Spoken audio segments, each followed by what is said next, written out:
just trying to normalize you. Yeah. People see politicians and stuff like that as above human or subhuman and stuff like that, and they don't realize we are people, man, trying to make a better place.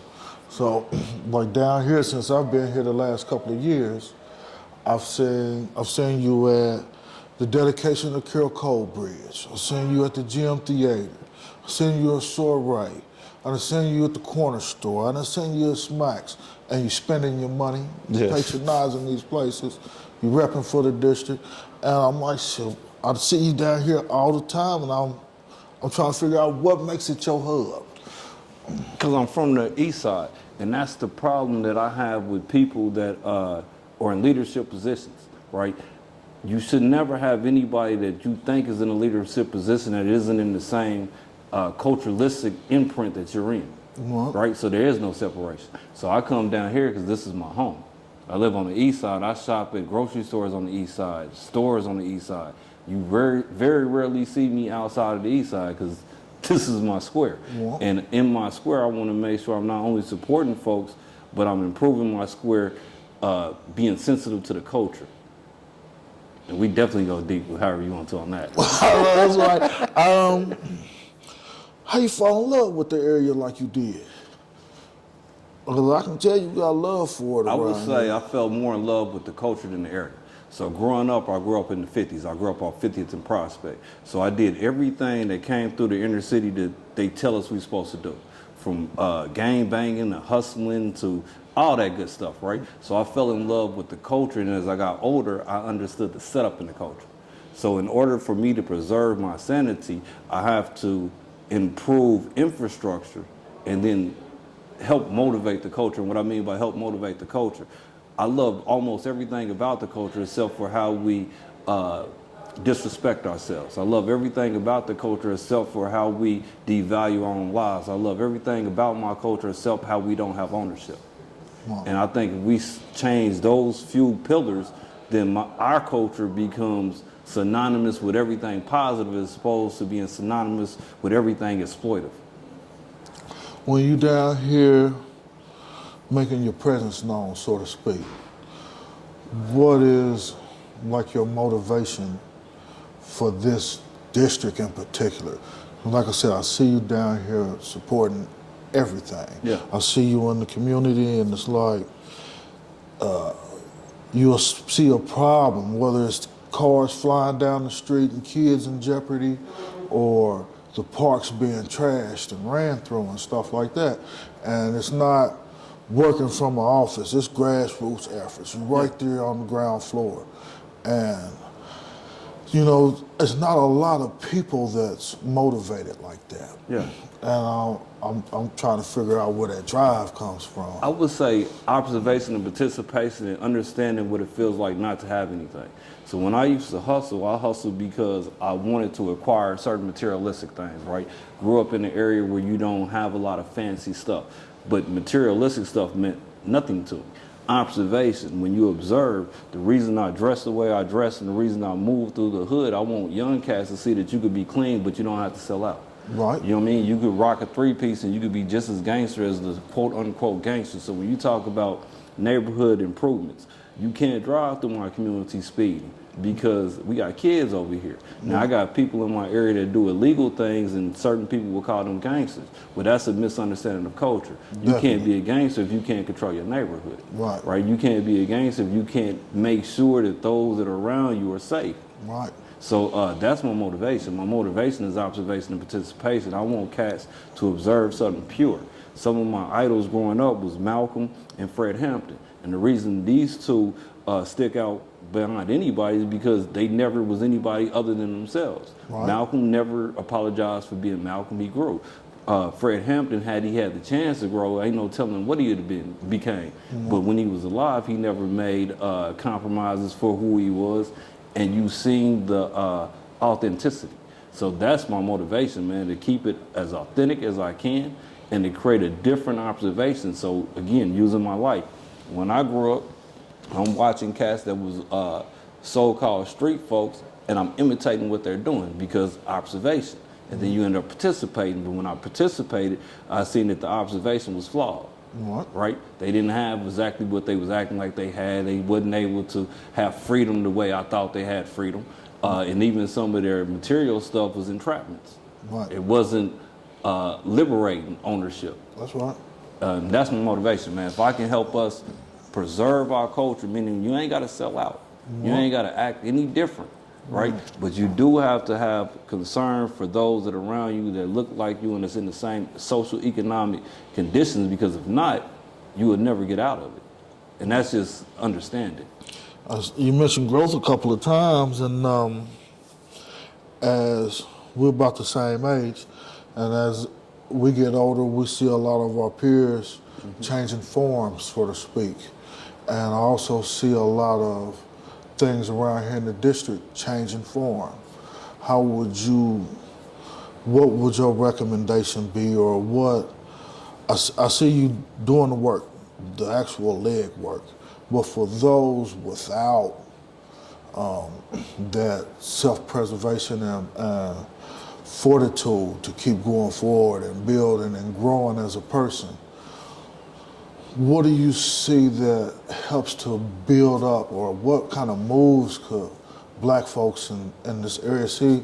I notice a lot of homeless and degradation around here, and it's like a lack of respect.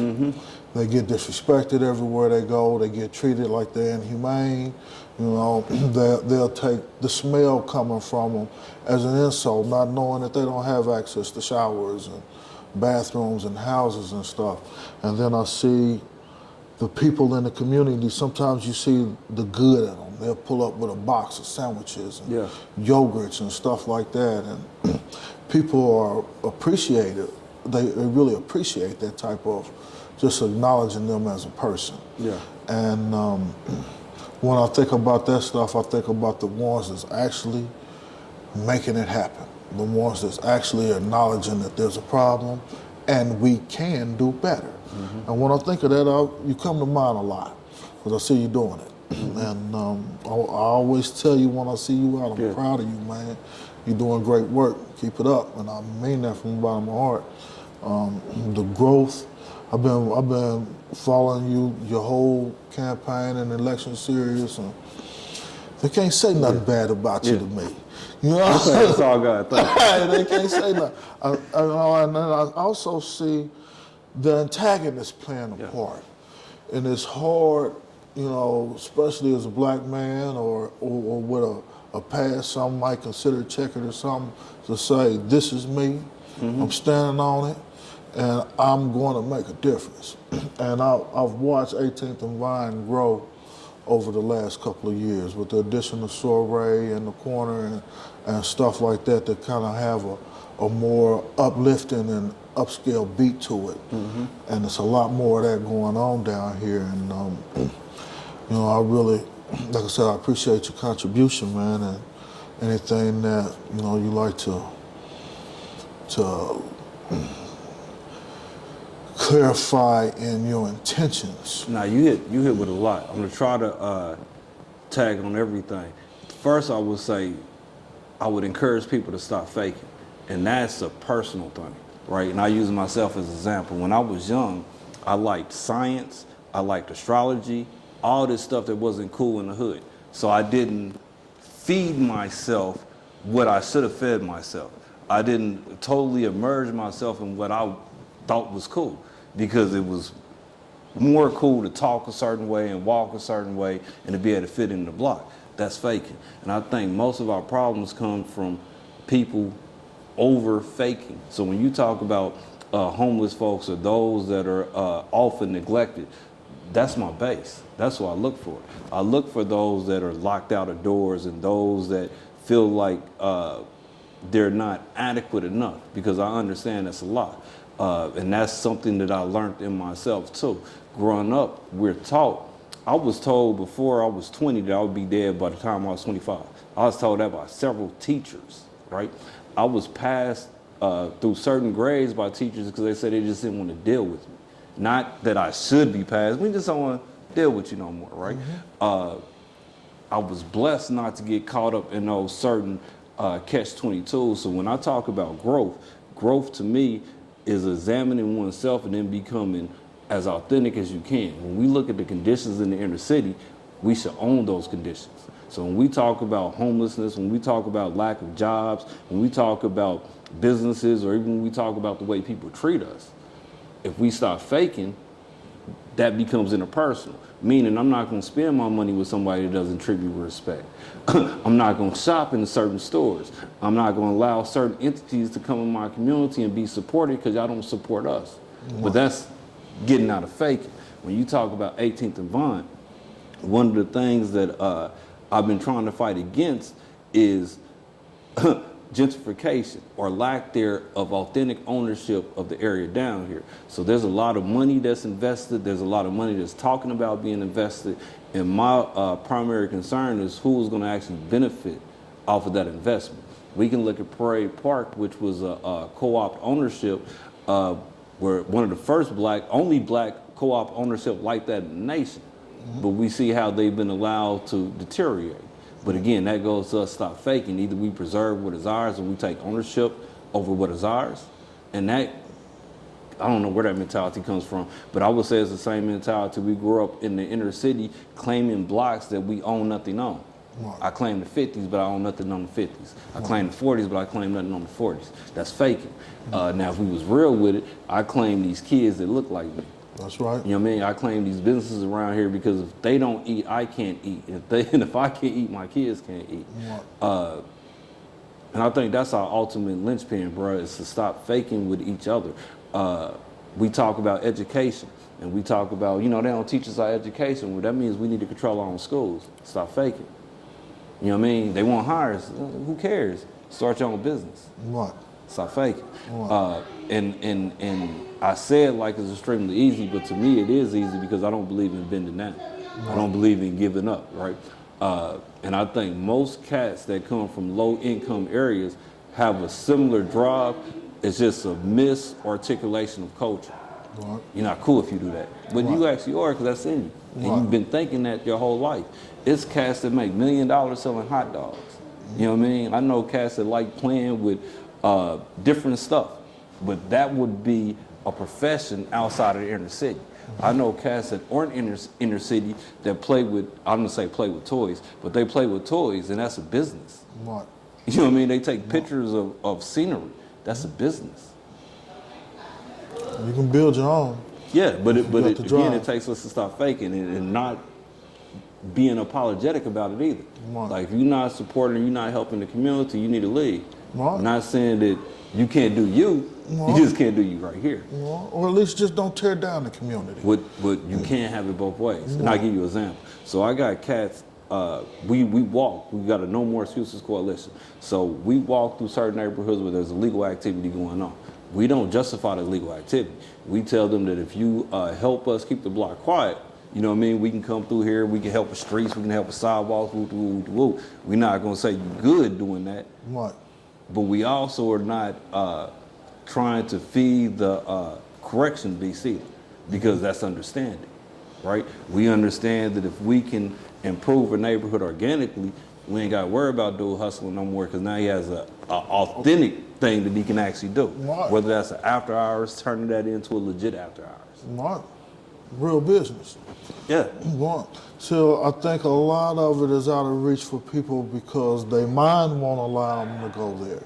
You know, they're like, oh, this is all I could do. This is my limitations, not knowing that there's brothers out here that'll show you the way. I'll show you how to set up an LLC.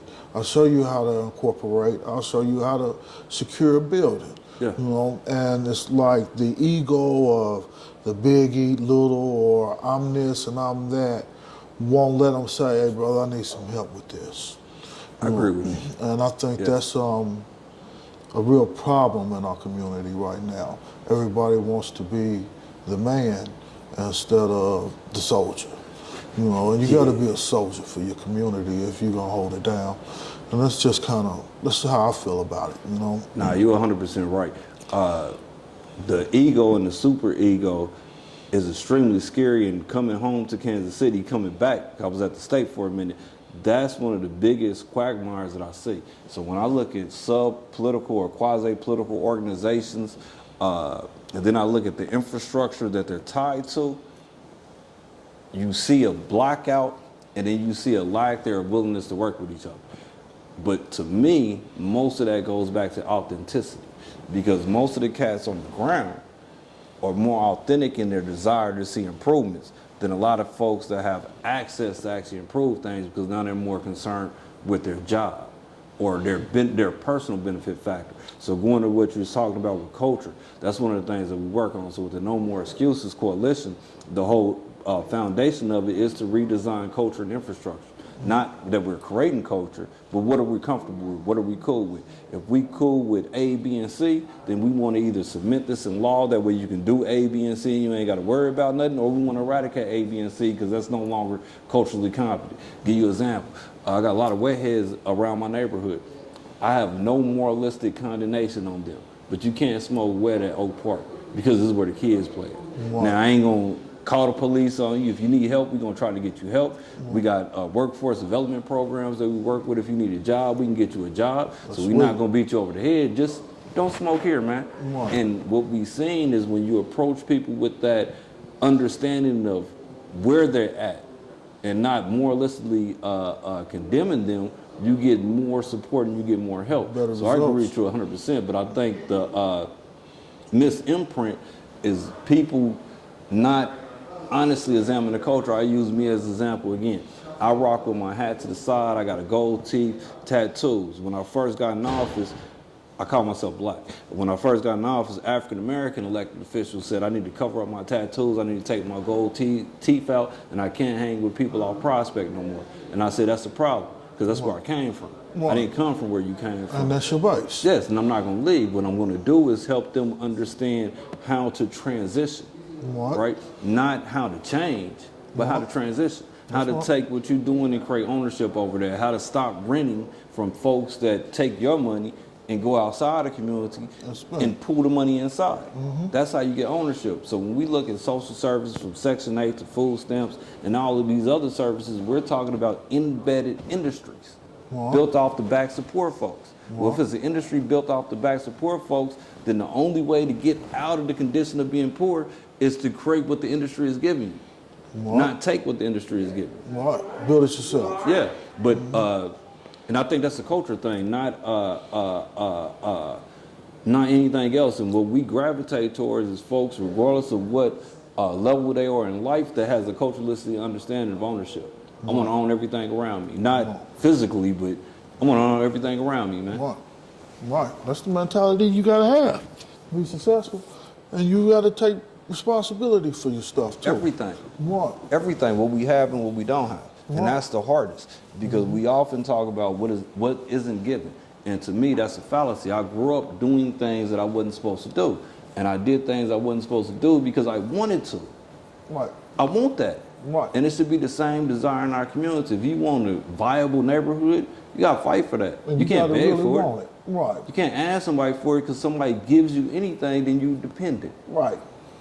Definitely. Yeah, and we try to break that model. And again, with the No More Excuses Coalition, that's why we created it. And I don't try to create the ideology, I try to link with folks. So we got folks in the organization that I may not 100% sync with their mission, but we have the same idea. We want to walk the community and pass resources out. Cool, we can link together. We got organizations that do security. We got organizations that do STEM. We got organizations that do cooking, all these other things that I may not personally be into, but I know it's other folks that's into it. And that's how you build a community. That's right. You know what I mean? I study law and things of that nature, but that's limited. I mean, other cats study finances, banking, and all that, so we need that too. But there is no excuses, and we have to get out of the mentality of making excuses. Racism is real. Institutional barriers are real. But if I want to get in that house, I'm going to go through that window, right? If I really want to get in that living room, and you don't want to unlock that door. And it should be the same underlying understanding of the lack thereof. If we really want that, we got to go get it. That's right. And that's why we reach out, bro. That's my motivation. When I look at young black cats my age and younger, I see the setup. I don't want you to die. I don't think I'm moralistically better, Well, at all. But I understand that if you just as aggressive as I am, and I can get you to be aggressive in this venue, we can get 3 or 4 times the gains that you can get over there, homie. That's so right. we try to bring people into understanding of ownership and then understanding the law. That's what's up. Hey, you want to be, man. Yeah. Proud of you, baby. That's all God, bro. Make sure you come down and mess with us. Door's always open for you. Anytime, Keep bro. doing what you're I doing, want to get baby. you on. You sure you want to see that?